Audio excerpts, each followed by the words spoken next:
It's Josh Vergara from Android Authority. Happy holidays, everybody. We're revisiting the Google Nexus 5. After all, you guys have been wanting some new videos on this, and we have had an idea for some time for a new type of segment where we talk about a phone. However, it is just like a snapshot of the reasons why you should buy or shouldn't buy a particular phone.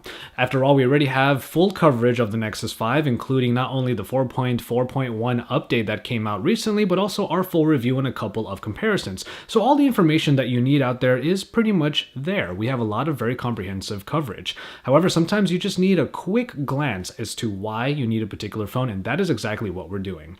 So just remember, this is a snapshot. I'm just going to be spewing out basically reasons why you should get this phone, and then after that, reasons why you should not. So if you need a more in-depth look at the Nexus 5, well, you can find it in other videos here at the Android Authority channel.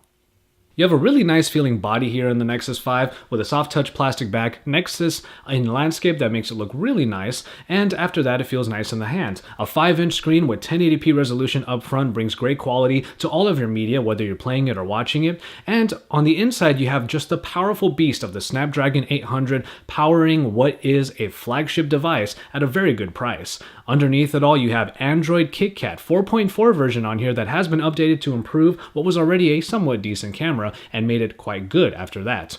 However, when it comes to the software, you have some new integrations with Google Now. As for example, you're on the home screens and you just say, "Okay, Google."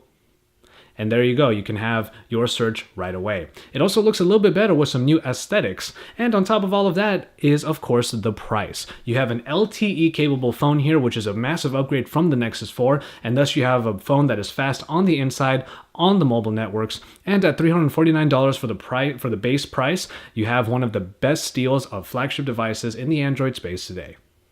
Well, no phone is perfect, and the Nexus 5 is definitely one of them. After all, the battery life is its main detractor here, as the smaller capacity battery inside doesn't allow for a very consistent experience. Now, it will be decent, but it won't be as consistent as other very long-lasting devices out there. After that, the very things that people might like about the minimalistic design inside and out of the Nexus 5 might also be its undoing. The body is pretty understated and minimalistic, and thus, if you want to stand out because of the way your phone looks, you're probably not going to get that here. After that, the sound experience is also very underwhelming, as it provides less rich audio than other ones out there, and it's also not quite as loud as we would like it to be. And the camera, after being updated from 4.4.1, has gotten a little bit of an improvement, but it is still far from the best. And finally, when it comes to stock Android, quite simply, it is just not for everyone. Stock Android provides a lot of great functionality, but if you prefer the far and beyond features of other phones like the Galaxy S4, then you won't be able to get those here, obviously, because stock Android is about as simplistic as it can get. And so there you have it for this quick snapshot, the top reasons to buy or not to buy the Nexus 5. We just wanted to give you a quick snapshot of this. It's a segment we wanted to do for a little while so that you can get the gist of a phone after we've done the rest of our coverage. Of course, if you want a more in-depth look at the phone, we always have the full review and full comparisons available for you at the Android Authority channel.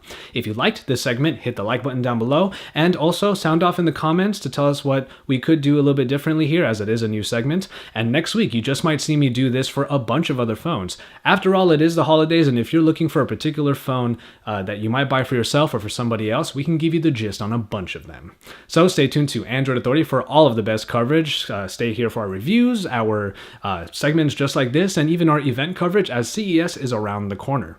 Happy holidays, everybody. I hope you have a Merry Christmas or whatever holiday you may celebrate, and stay safe this upcoming next couple weeks with all of the festivities. And remember, Android Authority is your source for all things Android.